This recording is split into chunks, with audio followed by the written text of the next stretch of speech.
Okay, so we're doing a trach change today on Dylan. So I don't want you guys to be alarmed, but it is a little rough. So what we start off by doing is just removing that little split gauze from his throat.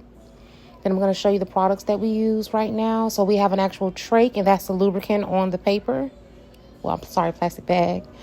And the trach ties are already in the trach. It makes it easier and versus, just putting it in and then taking the trach ties and put those in, because he's very active. He's going to move a lot. So what you're going to see me do here is remove the trach ties, and Dad is also helping me as well. So what we do is we kind of take our time with this. We don't rush one another because it's very much so a process. We weren't being rough with him, so I do want to let you know, and it is a disclaimer, you will see some blood. So what we're doing is just removing the trach ties.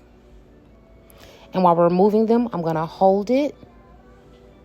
And I always ask Dad, just let me know when you're ready. So I'm going to hold it for a little while. And as you can see, you'll see how rough he gets with me. He's going to move my hand in a little minute, and you're going to see the trach come out just a little bit. But we got it back in. And coughing is normal. It's a trach. It's in his throat. It's connected to his esophagus. So he's going to cough. It's normal. You're going to see right here in a little second. Yes, he's coughing, but he is okay.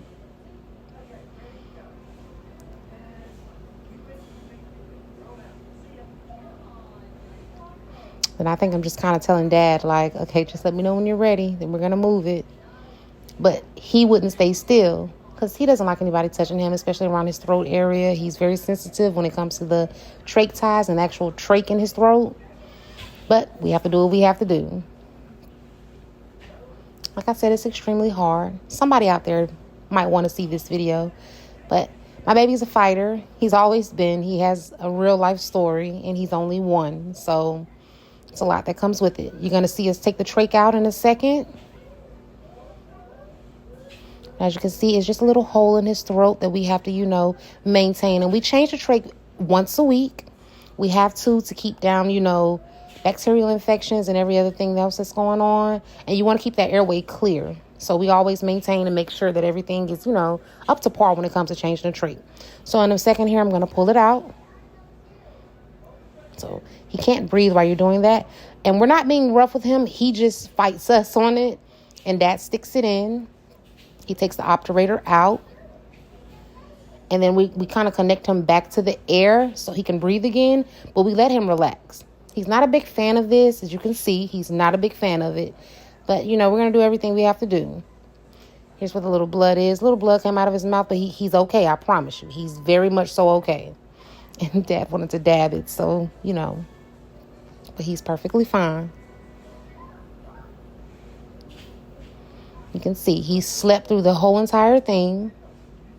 We typically do this when it really doesn't matter to us. We do it when he's awake. We do it when he's asleep, preferably asleep, because when he's asleep, it just makes everything easier.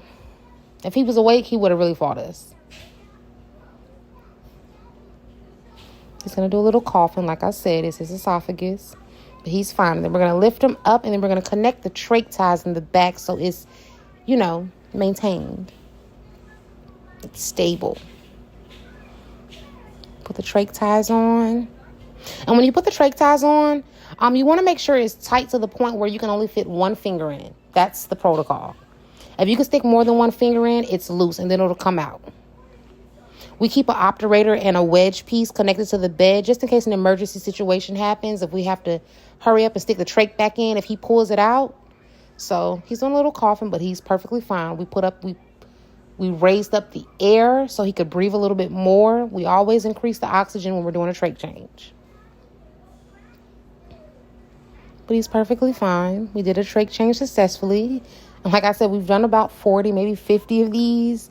So we're kind of comfortable with it, but we always wear gloves and stuff. Just to make sure. That's the old trach. And I'm gonna boil and sanitize that trach. And we always have backups and emergencies. So, we're prepared for every situation, even at school.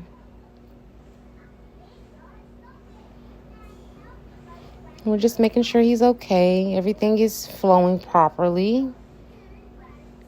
And he's still asleep through the whole entire thing.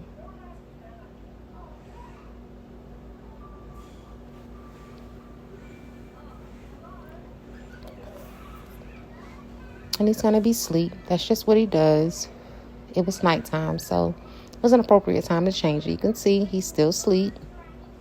We just test to see, and then what I'm going to do is I'm going to stick a gauze, that split gauze, I'm going to put a new one under his trach. You want to keep that area as dry as possible.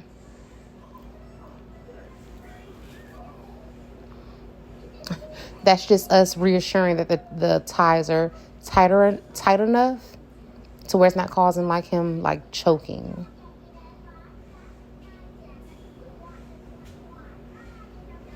I'm going to lay him back down. He's going to be perfectly fine. And he does have like some thick secretions, but that's normal for us. So what we do is we always suction just to make sure he's fine. And we suction to that little green mark, which is the 12 inches on there. So you're going to stick that 12 inches down his throat, and we're going to suction by pulling back with the suction. It's just to make sure his airway is clear and nothing was clogged up or anything like that. You just want to make sure that he's breathing properly.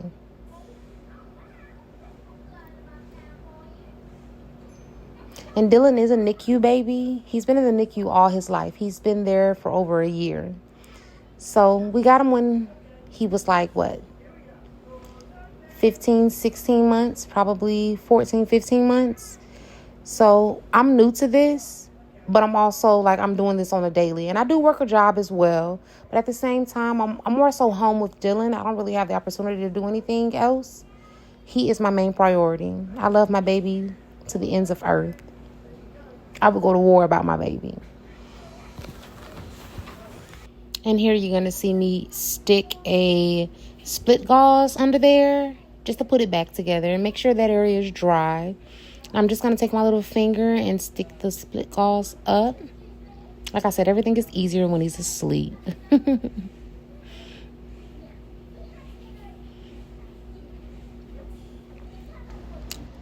I just wanted to show you guys that he's perfectly fine. And you'll see me pick up the camera in a second to just kind of turn it around and show you, like, look, he's perfectly fine. He's still asleep the entire thing.